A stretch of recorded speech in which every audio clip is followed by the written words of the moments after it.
నా ఉద్దేశం అసలు నీ పేరెంట్స్ ఎవరు అని. మీరే కదా నా మమ్మీ, మీరే చెప్పండి. మిమ్మల్ని ఎప్పుడైనా ఇన్సల్ట్ చేశానా? మామ్ తను నిన్ను మమ్మీ అని ఎందుకు పిలుస్తుంది? శ్వేత, నన్ను మమ్మీ అని పిలవడం ఆపు. I'm not your mother. Shweta baby, కాస్త సైలెంట్గా ఉండు. మీ మమ్మీని అర్థం చేసుకోవడానికి ట్రై చేయి. మనం ఇంటికి వెళ్ళాక అన్నీ ఎక్స్ప్లెయిన్ చేస్తాను. నువ్వెలాగూ ఒప్పుకోవు కదా మా మామ్ రిచ్ అని. ఇక మా మామ్ నన్ను మాత్రమే ప్రేమిస్తుంది. అలాగే నీలాంటి అనాథను ఎవరు కూతురులా యాక్సెప్ట్ చేస్తారు చెప్పు? అసహ్యంగా. And stop calling my mom your mom. ఫైనల్గా కావ్య నీ కూతుర్ని వదిలేసి శామ్కి సపోర్ట్ చేస్తున్నావన్నమాట. ఇప్పుడు ఏది చేయాలో అది చేసే టైం వచ్చింది. శామ్, వెళ్ళు. నీ ట్రోఫీ తీసుకో. నేనిక్కడుండగా నేను ఎవ్వరూ ఆపరు.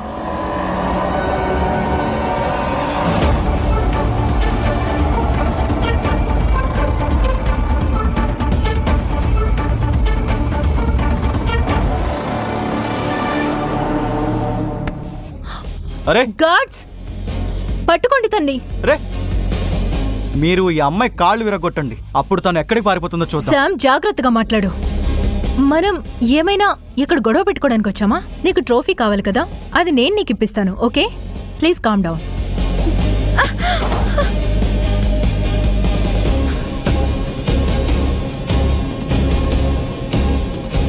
నేను డే అండ్ నైట్ కష్టపడి పేటెంట్ సంపాదించుకున్నాను.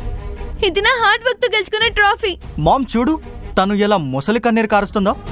తను ఎంత ఇన్నోసెంట్గా యాక్ట్ చేసినా సరే తను నిజానికి నంబర్ 1 ఫ్రాడ్.